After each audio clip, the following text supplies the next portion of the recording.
गुरु प्यारी साध संगत जी, आज हम आपको जो साखी सुना रहे हैं यह एक बुजुर्ग माता जी की सच्ची साखी है। एक बार बुजुर्ग पति पत्नी थे। उन्होंने बड़े महाराज जी से नामदान ले रखा था। उनके 4 बेटे और 2 बेटियां थी। बाबा जी की दया से बेटियों की शादी भी अच्छे परिवार में हो गई थी। सभी बच्चों ने बाबा जी से नाम ले रखा था। उनके घर में किसी चीज़ की कमी नहीं थी। उनके सभी बच्चे अपने अपने परिवार में बहुत खुश थे। एक दिन हार्ट फेल होने की वजह से बुजुर्ग अंकल जी की मृत्यु हो गई। पिता के जाने के बाद लड़के अपनी माँ को अकेला नहीं रहने देते थे। वह माँ की बहुत सेवा करते थे। माँ को घर का कोई भी काम नहीं करने देते थे। अगर कभी वह माँ जी कोई काम कर भी रही होती थी तो वह नाराज़ होते थे और अपनी पत्नियों को गुस्सा करते थे कि तुम माँ से काम क्यों करवाती हो। माँ आपने सारी उम्र बहुत काम किया है, अब आप सिर्फ आराम करो। आपने बड़े महाराज जी से जो नाम ले रखा है उसका सिमरन करो। माँ के सभी बच्चे उससे बहुत प्यार करते थे। वह माँ जी सबके साथ प्यार से रहती थी और अपने पोते पोतियों और दोते दोतियों से बहुत प्यार करती थी। बच्चों ने माँ जी को कभी पैसों की कमी नहीं होने दी। हमेशा अपनी कमाई में से माँ जी को कुछ न कुछ देते रहते थे। माँ जी कहती थी कि मैंने पैसे क्या करने हैं, मुझे तो बस शांति से 2 वक्त की रोटी मिल रही है। वह कहते, माँ जी आपने अपने लिए या बच्चों के लिए कुछ लेना हो या दीदी आ जाए तो आपको कुछ देना हो तो इसमें से दे देना, आपको किसी से कुछ मांगना ना पड़े। वह माँ जी अपने बच्चों के साथ बहुत खुश थी। वह सत्संग जाती थी और थोड़ी बहुत सेवा भी करती थी। अपना ज़्यादा समय वह गुरु घर में ही गुजारती थी। काफ़ी समय के बाद माँ जी का छोटा बेटा एक्सीडेंट में गुजर गया। माँ जी को अपने उस बेटे से बहुत प्यार था। उसके जाने के बाद तो माँ जी कमरे में ही पड़ी रहती थी और सारा दिन उसकी याद में रोती रहती थी। ना कुछ खाती थी और ना ही कुछ पीती थी। सभी माँ जी को बार बार कुछ खाने के लिए कहते तो वह कहती, मुझे जब भूख लगेगी तब मैं अपने आप खा लूँगी। माँ जी अपने बेटे के गम में रोती रहती थी और ना किसी से कुछ बात करती थी। वह माँ जी तो बस अंदर ही अंदर घुटती जा रही थी। उनके बच्चे उनको सत्संग में जाने के लिए कहते तो वह अब सत्संग में भी नहीं जाती थी। कुछ समय के बाद उस बुजुर्ग माँ जी को गले का कैंसर हो गया। बच्चों ने उस माँ जी का बहुत इलाज करवाया। उसके बच्चे उनके कमरे में हर समय बाबा जी का सत्संग लगा कर रख देते थे।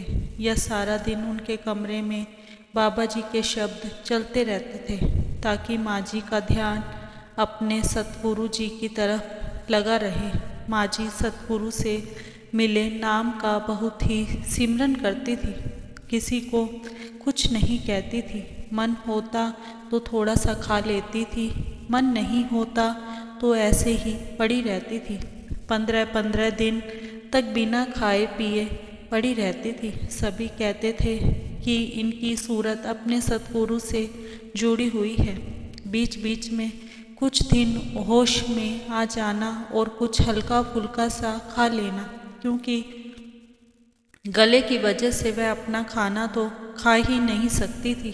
ज़रा ज़रा रोटी ऐसे तोड़कर दाल या सब्जी के साथ खा लेती थी और हमेशा बाबा जी का शुक्र शुक्र करती थी और कहती थी, शुक्र है मालिक का, वह जिस हाल में रख रहा है।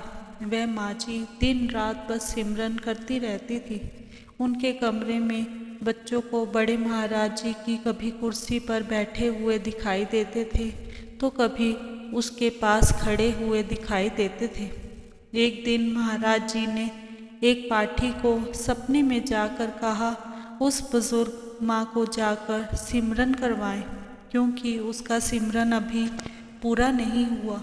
वह पाठी माँ जी के घर आया और बोला कि मुझे बाबा जी ने सपने में कहा है कि तुम रोज उस माँ जी को जाकर सिमरन करवाओ।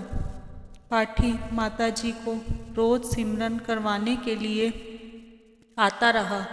ऐसे काफ़ी समय तक चलता रहा। वह पाठी माँ जी को बोल बोल कर 1-1.5 घंटा सिमरन करवाता था। जब माँ जी का सिमरन पूरा हो गया तो अंत में एक दिन सुबह 3 बजे अमृत वेले महाराज जी उनको लेने के लिए आ गए।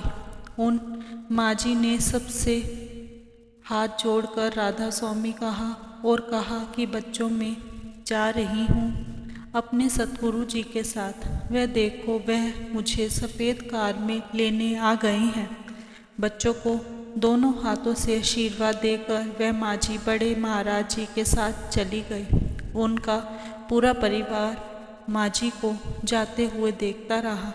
उस माँ ने कभी दुख में भी किसी को कुछ नहीं कहा, बस अंदर उस कुल मालिक के साथ लिप लगा कर रखी हुई थी। जब वह ठीक थी तो सभी को हर समय बाबा जी की बातें सुनाती रहती थी और उनका शुक्र करती रहती थी। साथ संगत जी, अगर आपको साखी अच्छी लगे तो चैनल को सब्सक्राइब करना ना भूलें जी। इसी के साथ एक छोटी सी साखी और है। एक गरीब औरत थी। वह सत्संग तो जाती थी, सेवा भी करती थी, लेकिन उसका पति उसे इतने पैसे नहीं देता था कि वह ब्यास जा सके, बाबा जी का सत्संग सुन सके और उनके दर्शन कर सके। वह बाबा जी के बहुत प्यारे प्यारे शब्द बोलती थी। उसके मन में बाबा जी के दर्शन करने की बहुत इच्छा थी। वह बाबा जी से नाम भी लेना चाहती थी। उसका पति टैक्सी चलाता था। वह उसको सत्संग घर तो लेकर जाता था, लेकिन जब वह ब्यास जाने के लिए कहती थी तो वह उसे लेकर नहीं जाता था। वह भी सत्संगी था, अच्छा कमाता था, लेकिन फिर भी वह अपनी पत्नी को घर का खर्च नहीं देता था। एक दिन बाबा जी उसके सपने में आए और बोले, बेटा तुम अपनी पत्नी को कुछ तो घर का खर्च दिया करो, जिससे वह कुछ पैसे बचाकर ब्यास डेरे में आ सके।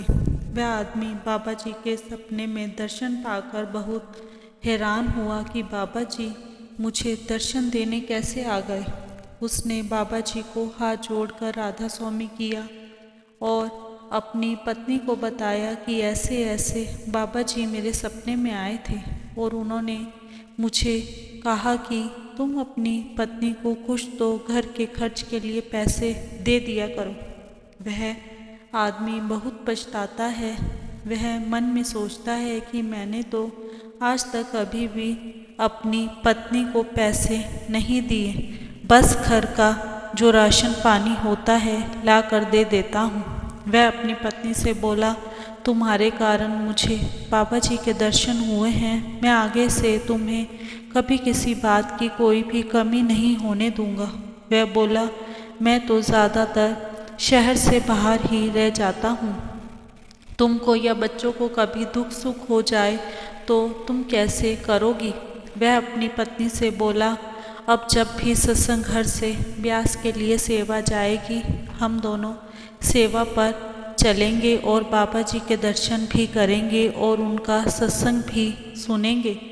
मुझे नहीं पता था कि तुम बाबा जी के दर्शनों के लिए अंदर से इतना तड़प रही हो, जिसके कारण बाबा जी ने आज मुझे सपने में आकर दर्शन दिए और सारी बात बताई। संगत जी, हमको बाबा जी से मिलने की जो तड़प है वह तो बाबा जी खुद ही हमारे अंदर जगाते हैं। खुद ही बाबा जी दर पर बुलाते हैं और खुद ही सारी संगत को दर्शन दिखाते हैं। वह ऐसे प्यारे प्यारे बाबा जी का बार बार शुक्र करने लगे। इसी के साथ इजाज़त चाहते हैं। मिलते हैं अगली साखी में। तब तक के लिए राधा स्वामी जी। अगर आपको साखी अच्छी लगी हो तो चैनल को सब्सक्राइब करना ना भूले जी और कमेंट में राधा स्वामी अवश्य लिखें जी। राधा स्वामी जी।